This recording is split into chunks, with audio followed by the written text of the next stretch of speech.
미국의 대전환이 온다. 앞으로 금리와 환율은 어떻게 될까? 앞으로 6개월 후 최고의 투자 기회가 온다. 전환의 시대에 최고의 투자처는 어디인가? 오늘은 김영익 서강대학교 교수가 쓴 더 찬스라는 책을 통해 앞으로 금리가 어떻게 변할 것인지, 그에 따라 주식과 부동산 가격은 어떻게 될 것인지, 앞으로 다가올 대전환의 시대에 우리는 어떻게 해야 할 것인지 알아보겠습니다. 김영익 교수는 2001년 9.11 사태 직전 폭락과 2008년 글로벌 금융위기의 거품 붕괴를 정확히 예고한 거시경제 전문가로서 한국의 닥터 둠이라고 불립니다. 작년 6월부터 증시 하락과 다가오는 경기 침체를 예고해서 투자자들을 섬뜩하게 했는데요.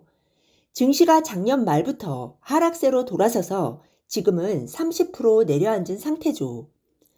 김영희 교수는 내년에는 이제껏 본 적 없는 공황 수준의 침체가 불가피하다고 보고 있습니다. 그래서 올해 3분기에 증시가 잠깐 살아나는 반등이 오면 주식 비중을 줄이고 국채로 갈아타라고 권고합니다. 3분기에 코스피가 2700 중반까지 반등하는 베어마켓 랠리가 나타날 수 있고 연말부터는 다시 떨어질 가능성이 높다고 경고합니다. 그렇다고 주식을 다 팔라는 말은 아니고 장기로 가져갈 좋은 주식을 제외하고 전반적인 주식 비중을 줄이라는 이야기입니다. 요즘 갑자기 금리가 급등하고 환율이 치솟아서 불안해하는 분들이 많을 텐데요. 김영희 교수는 향후 금리와 환율에 대해 어떻게 전망하고 있을까요? 결론적으로 금리는 내려가고 원달러 환율도 내려갈 것으로 보고 있습니다. 금리가 떨어진다고 해서 좋아할 것이 아닌 것이 한국의 경제 성장률이 하락하기 때문에 돈에 대한 수요가 줄어들어서 금리도 하락할 것이라고 합니다. 김영희 교수는 장기적으로 미국의 성장률도 둔화될 것이기 때문에 원달러 환율도 향후 10년간은 지속적으로 하락할 것으로 전망하고 있습니다.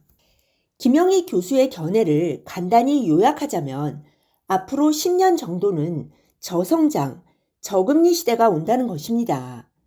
경기 침체가 이미 시작되었어야 했는데 코로나 위기로 인해 연준과 전 세계가 돈을 무차별적으로 풀면서 와야 할 경기 침체가 미루어졌다는 것입니다. 지금은 고금리를 걱정하고 있지만 내년부터는 경기 침체가 고착화되는 저성장, 저금리 사회가 온다는 것이죠. 그럼 저성장, 저금리 시대에서 살아남으려면 어떻게 해야 할까요? 첫째, 근로소득이 왕이다. 저성장, 저금리 시대에는 근로소득의 중요성이 훨씬 더 커진다고 합니다.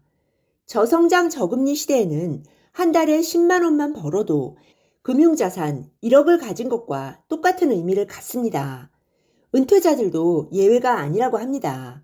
어떤 직장에 다니고 있는지가 중요한 것이 아니라 내가 한 달에 조금이라도 현금 흐름을 벌 수 있다는 것이 중요하다는 것이죠. 즉, 가능하면 직장을 오래 다녀라. 하지만 직장 타이틀보다는 한 달에 다만 몇십만 원이라도 벌 수 있는 업을 가지는 게 무엇보다도 중요하다고 합니다. 둘째, 배당 투자가 답이다. 다 아시다시피 경기 침체 국면에서는 주식시장도 침체됩니다. 하지만 그럼에도 불구하고 주가는 장기적으로는 오른다고 합니다. 그것은 명목 GDP가 계속 성장하기 때문인데요. 장기적으로 명목 GDP 성장률보다 주가는 1에서 2% 더 높게 성장한다고 합니다. 과거에는 은행에 예금을 하면 주식 배당금보다 훨씬 더 높은 이자를 받을 수 있었기 때문에 주식에 투자할 필요가 없었습니다. 하지만 지금은 은행 이자보다 배당 수익률이 2배 정도 더 높아졌습니다. 게다가 앞으로 우리나라 기업들은 구조적으로 배당을 더 줄 수밖에 없다고 합니다. 왜냐하면 경기 전망이 나쁘기 때문에 기업들이 이익금을 재투자하지 않고 쌓아놓고 있기 때문입니다. 현재 한국 기업들이 배당 성향은 30%를 훨씬 웃돌고 있는데 미국이나 영국 기업들은 배당 성향이 50%에 가깝다고 합니다. 중국 기업들의 배당 성향도 30% 이상으로 한국보다 더 높다고 합니다.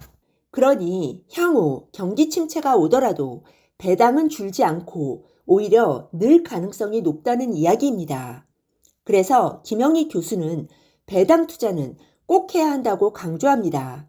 다만 한꺼번에 사면 절대로 안 되고 은행 적금을 들듯이 매달 월급을 받을 때마다 사면 배당 수익률이 훨씬 더 높아진다고 합니다.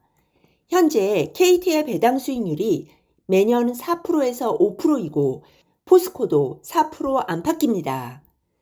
참고로 장기적으로 환율이 떨어지면 한국 기업들의 주가도 오르는데요. 환율이 떨어질 때는 수출주보다는 내수주들이 상대적으로 더 많이 오른다고 합니다. 그러니 은퇴 후 안정적인 현금 흐름이 필요하신 분들은 김영희 교수의 전망대로 올해 말과 내년에 주식시장이 크게 하락하면 이때 배당주를 적립식으로 사시면 좋을 것 같습니다.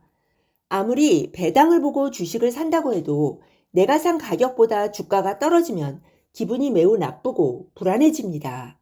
하지만 주가가 크게 하락했을 때 사는 건 아무 위험이 없죠.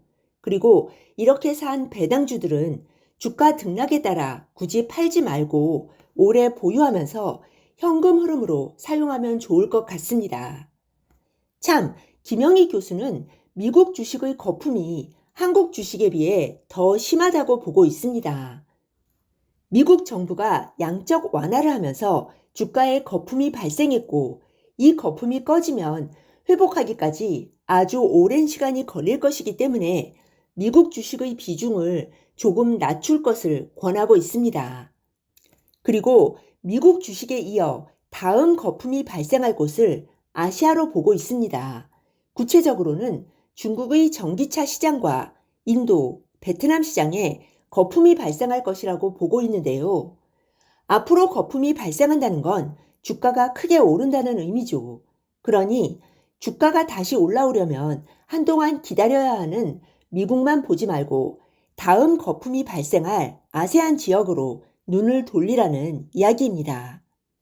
네, 오늘은 김영희 서강대 교수가 쓴 더 찬스를 통해 앞으로 금리가 어떻게 변할 것인지, 그에 따라 주식 가격은 어떻게 될 것인지, 앞으로 다가올 저성장, 저금리 시대에 어떻게 해야 할 것인지 알아보았습니다. 다음 시간에는 앞으로 다가올 대전환의 시대에 집값은 어떻게 될 것인가를 정리해 보겠습니다. 네, 오늘 들려드린 내용이 도움이 되셨다면 구독 버튼, 좋아요 버튼 꾹 눌러주세요. 여러분의 지지가 좋은 영상을 만드는데 큰 힘이 됩니다. 그리고 알람 버튼도 꾹 눌러주세요.